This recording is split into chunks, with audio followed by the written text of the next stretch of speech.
नमस्कार दोस्तों, स्वागत है आप सबका इस नए वीडियो में। आज हम बात करने वाले हैं जो नेवी में भर्ती आने वाली है एसएससी ऑफिसर्स की, यानी कि सब लेफ्टिनेंट की रैंक पे डायरेक्ट आपकी पोस्टिंग होगी। उसके बारे में बात करेंगे कि क्या क्या चीजें मांग रही, क्या क्वालिफिकेशन है, कब से अप्लाई शुरू होंगे, कब से फॉर्म भरे जाएंगे, लास्ट डेट क्या रहने वाली है, एक एक करके देखते हैं हम इसमें।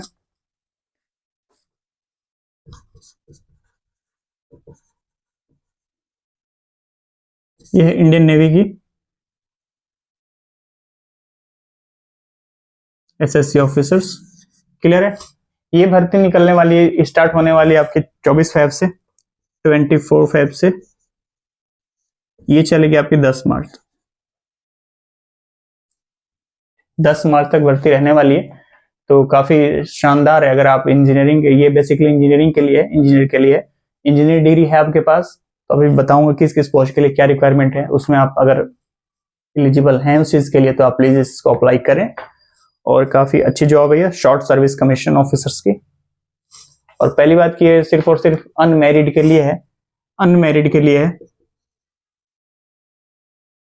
मेल और फीमेल दोनों के लिए, शादीशुदा के लिए नहीं है ये, सिर्फ सिर्फ अनमैरिड कपल, मेल या फीमेल को। तो इसमें बात करूं अगर ब्रांच की, सबसे पहले इसकी ब्रांच है जनरल सर्विस। जनरल सर्विस की जो ब्रांच है उसमें टोटल पोस्ट दिए गए 50 पोस्ट हैं, ठीक है। 50 पोस्ट दिए गए जिसमें 60 सीट मैक्सिमम फीमेल के लिए दी जा सकती है। 16, ठीक है, 50 टोटल सीट है जिसमें 16 सीट मैक्सिमम फीमेल के लिए दी जा सकती है। टोटल आपकी 50 सीट होगी जनरल सर्विस ब्रांच में, ठीक है। इसकी एज की बात करूं मैं, इसमें जो एज है आपका 2 जनवरी सन 2000 से 1 जुलाई 2005 के बीच में आपकी एज होनी चाहिए। एज आपकी जो होनी चाहिए इसके बीच में होनी चाहिए, ठीक है, तभी आप इस फॉर्म को भरने के लिए एलिजिबल होंगे, योग्य होंगे, ठीक है। इसमें बात करूं मैं क्वालिफिकेशन की बात करूं मैं, अगर इसमें बी या बीटेक यानी कि इंजीनियरिंग चाहिए आपको, बी या बीटेक चाहिए in any discipline with minimum 60% marks. B BTech चाहिए विद 60%, यानी कि फर्स्ट डिवीजन के साथ आपका बीटेक होना चाहिए किसी भी सब्जेक्ट से, तो ये आप जनरल सर्विस के लिए अप्लाई कर सकते हैं। बात करूं मैं अगले पोस्ट की, अगला पोस्ट है पायलट।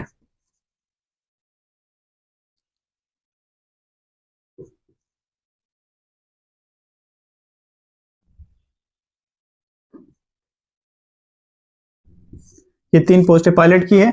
और Naval air operations officers NAOO और ACT एयर ट्रैफिक कंट्रोलर, इन तीनों की पोस्ट जो बात करूं मैं अगर, तो पायलट की पोस्ट है टोटल 20 पोस्ट है, AOO की पोस्ट है, NAOO की पोस्ट है 18, एयर ट्रैफिक कंट्रोलर की पोस्ट है 8, ठीक है। 8 पोस्ट है इसकी, क्लियर है। इन तीनों के मिला के बात कर रहा हूं क्योंकि तीनों के लिए क्वालिफिकेशन एक ही चाहिए, इसलिए मैं तीनों को एक साथ लिख रहा हूं। बात करूं मैं इसमें डेट ऑफ बर्थ की, पायलट के लिए जो चाहिए आपको, पायलट के लिए जो आपको डेट ऑफ बर्थ होनी चाहिए वो है आपकी 2 जनवरी 2001 से 1 जनवरी 2006, या अलग अलग है, ध्यान देना इस पे। पायलट के लिए क्या एज लिमिट है, 2 जनवरी 2001 से 1 जनवरी 2006 तक, ठीक है। वहीं बात करूं मैं NAOO की एज लिमिट की, एज क्राइटेरिया जो दे रखा है इन्होंने, ये है आपका 2 जनवरी 2001 से 1 जनवरी 2006, इसका भी सेम है, क्लियर। 2 जनवरी 2001 से 1 जनवरी 2006 तक। ट्रैफिक कंट्रोलर की, तो इसकी जो एज क्राइटेरिया दे रखी गई है 2 जनवरी सन 2000 से 1 जनवरी 2004, क्लियर है, 2004 तक, ठीक है। ये हो गई एज क्राइटेरिया। इसकी अगर बात करूं मैं क्वालिफिकेशन की, तो क्वालिफिकेशन जो इसमें तीनों चीज के लिए मांग रखी है, B BTech in any discipline with minimum 60% marks, candidate must have 60% aggregate marks in class 10th and 12th at minimum 60% marks in English. क्या चाहिए आपको किसी भी डिसिप्लिन में बी बीटेक 60% के साथ, और 10 और 10+2 में इंग्लिश में आपके कम से कम 60% होने चाहिए मार्क्स, ठीक है, तभी आप इस फॉर्म को फिल करने के लिए एलिजिबल होंगे। ये हो गए 3 पोस्ट के लिए। एक पहले मैंने जीएस की बता दी। बात करूं मैं अगले जो ब्रांच है लॉजिस्टिक जो ब्रांच है, इसकी बात करूं तो मैं टोटल इसमें 30 सीट दी गई है। 30 सीट है मेल फीमेल के लिए, 30 सीट दी गई। एज लिमिट की बात करूं मैं इसमें 2 जनवरी सन 2000 से 1 जनवरी 2005। क्लियर है? 2005, 2 जनवरी 2000 से सन 1 जनवरी 2005, ये है इसका एज का क्राइटेरिया। इसमें बात करूं मैं क्वालिफिकेशन की, बी टेक होना चाहिए किसी भी डिसिप्लिन में 60% के साथ, यानी कि फर्स्ट डिवीजन।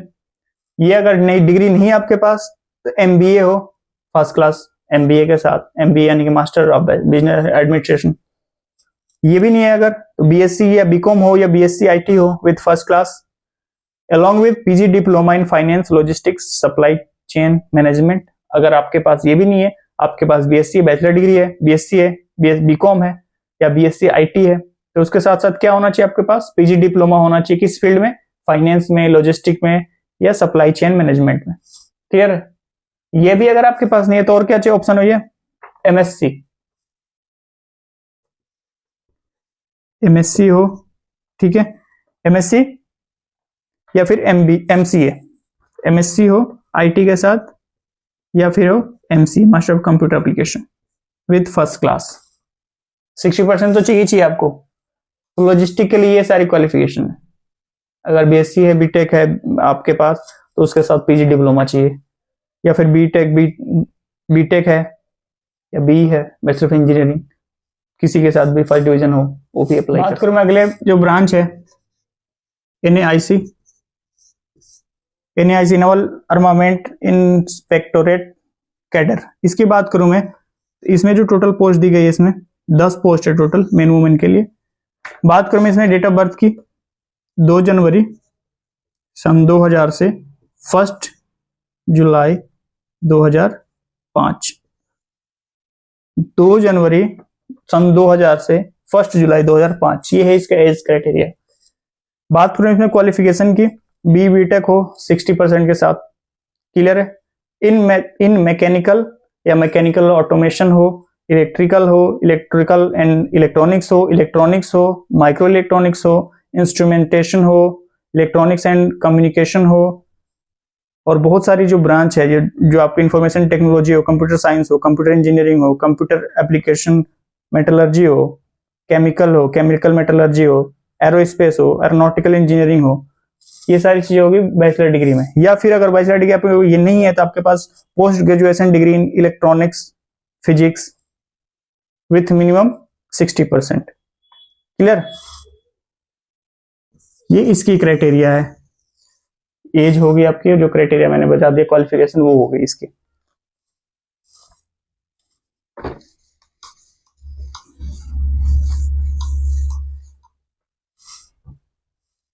बात करूं मैं इसके एजुकेशन ब्रांच में, एजुकेशन ब्रांच की बात करूं मैं अगर, इसमें टोटल आपके 12 सीट दी गई है, 12 सीट दी गई है। एज की बात करूं मैं इसमें मेन वुमेन के लिए, एज की बात करूं अगर इसमें, तो इसमें एज लिमिट जो दी गई 2 जनवरी सन 2000 से 1 जनवरी 2004। क्लियर है? 2 जनवरी सन 2000 से 1 जनवरी 2004, ये है इसका एज का क्राइटेरिया। एजुकेशन डिपार्टमेंट में क्या क्वालिफिकेशन चाहिए? 60% in MSc math operational research with physics in BSc. अगर आपने एमएससी कर रखी है मैथ से तो उसके साथ साथ आपको क्या चाहिए कि आपके बीएससी में फिजिक्स से बीएससी हो। या फिर दूसरी क्राइटेरिया है 60% इन एमएससी, किस फील्ड में? फिजिक्स में, विद मैथ इन बीएससी। तो इसमें आपको बीएससी में अगर आपने मैथ लिया है, एमएससी आपने फिजिक्स से किया तो वो भी एलिजिबल होंगे। तीसरा क्राइटेरिया है 60% मार्क्स इन एमएससी केमिस्ट्री के साथ और फिजिक्स उसका बीएससी में फिजिक्स हो। ठीक है?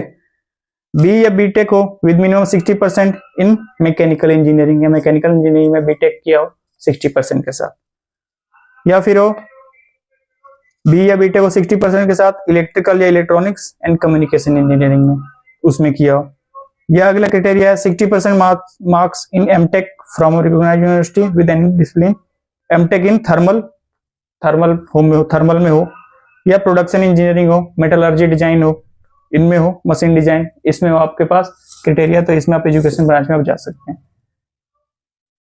अगला क्या है इसमें, अगर क्वालिफिकेशन नहीं, ये भी नहीं है आपके पास, एमटेक हो कम्युनिकेशन सिस्टम इंजीनियरिंग में, इलेक्ट्रॉनिक्स एंड कम्युनिकेशन में, पावर सिस्टम इंजीनियरिंग में, तब भी आप एलिजिबल होंगे इस फॉर्म को भरने के लिए।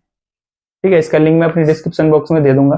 अभी तो लाइव नहीं है ये, 24 तारीख से लाइव हो जाएंगे एप्लीकेशन। अगली जो ब्रांच है इसमें engineering branch general service, engineering branch general service, इसकी बात करूं मैं अगर, इसमें 30 पोस्ट दी गई है, टोटल 30 पोस्ट दी गई इसमें। इसकी जो अगर एज लिमिट है 2 जनवरी सन 2000 से 1 जुलाई 2005, ये इसके एज के क्राइटेरिया है मेन वुमेन के लिए। ठीक है, 30 पोस्ट है।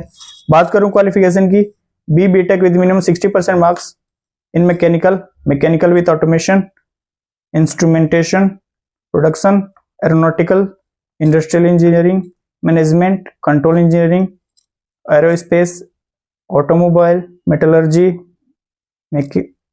इंस्ट्रूमेंटेशन एंड कंट्रोल, ये सारे हैं जो स्ट्रीम जिसके साथ बी या बीटेक हो 60% के साथ।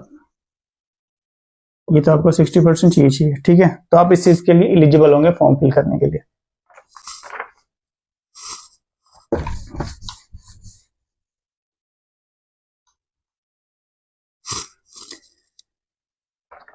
बात करूं अगली जो ब्रांच है हमारी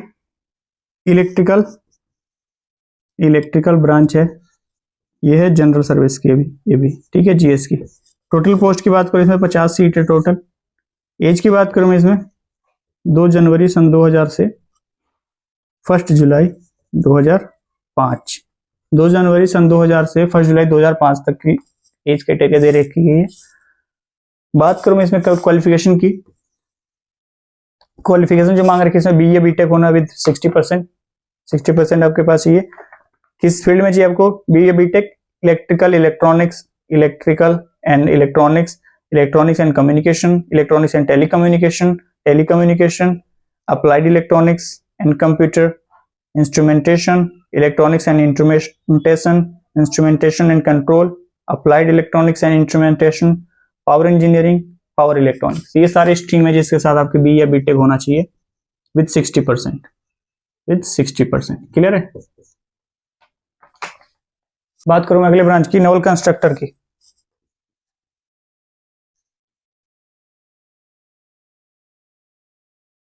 नेवल कंस्ट्रक्टर की जिसमें टोटल 20 पोस्ट दी गई है। टोटल 20 पोस्ट है इसमें। एज की लिमिट की बात करूं मैं 2 जनवरी सन 2000 से 1 जुलाई 2005, ये है एज क्राइटेरिया। ठीक है, नेवल कंस्ट्रक्टर के लिए। क्वालिफिकेशन की बात करूं मैं अगर इसमें, क्वालिफिकेशन की बात करूं, बी या बीटेक होना चाहिए 60% के साथ। किस फील्ड में, मैकेनिकल में हो, मैकेनिकल विद ऑटोमेशन हो, सिविल इंजीनियरिंग हो, एरोनॉटिकल हो, एरोस्पेस हो, मेटलर्जी हो, नवल एग्रीकल्चर हो, ओशन इंजीनियरिंग हो, मेरीन इंजीनियरिंग हो, शिप टेक्नोलॉजी हो, शिप बिल्डिंग हो, शिप डिजाइन हो, ये किसी भी स्ट्रीम में आपके पास बी बीटेक हो 60% के साथ, तो आप अप्लाई कर सकते हैं इस चीज के लिए। क्लियर है, ये तो सारी चीजें रही इसके बारे में जो पोस्ट है। आगे की बात करूं मैं अगर इसमें और क्या क्या चीजें ध्यान रखने वाली हैं, इसमें एनसीसी के लिए बेनिफिट है 5% कट ऑफ में उसको छूट मिलेगी।